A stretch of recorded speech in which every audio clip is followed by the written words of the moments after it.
So the tradition of once or twice a week church meetings and services that we're used to have obviously historically served a purpose. It's given believers something concrete to rally around, encouraging us to carve out time from our busy lives, to notch out regular appointments for gathering with the called forth. And this is good. But the unintended side effect of this over time has been to relegate church to just a component of our lives. It becomes a program, a habit. And no matter how exciting or fulfilling weekly worship services may seem, they can't help but eventually become rote and familiar, making not just attending services static and routine, but also being with the people static and routine. The first believers didn't multiply and build up the called forth through institutional religion, corporate praise and worship, and pre-scheduled meetings. It was built through an organic, persistent need, a desire to be with other believers, a hunger for the Word of God, and a passion for the salvation of the lost. The called forth met together and ate together and learned together and shared the Messiah together so often, not because it was on their schedule, but because they couldn't resist being drawn to the Spirit of God in each other and be driven by their shared purpose in Messiah.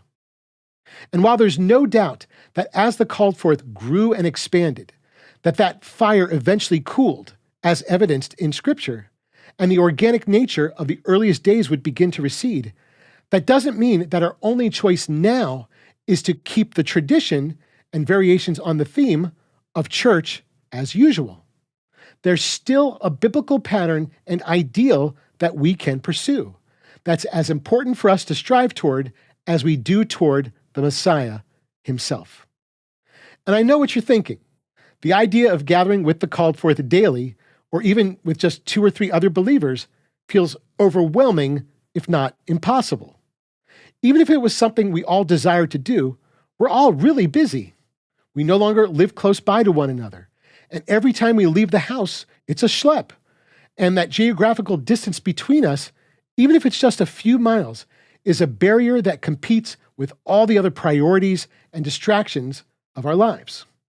But if you think about it, what are our choices at this point? Keep church or Bible study or prayer group in its nice, neat little slot on our calendar and watch the world around us continue to go to hell?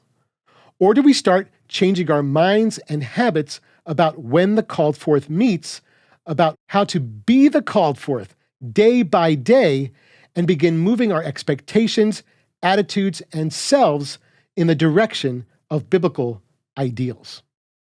Connecting the body of Messiah so that we become more than superficial, so that we become deeply powerful and authentic and functional, will take time, our time, and our willingness to take that time away from other things that we think are important and recommit it selflessly, not to more Bible studies or praise and worship or church events, but to God's people, to spending time with Yeshua's called forth, to selflessly interacting in called forth gatherings, and being devoted to building up and carrying the burdens of one another. Can it start with leveraging technology over geography? Sure.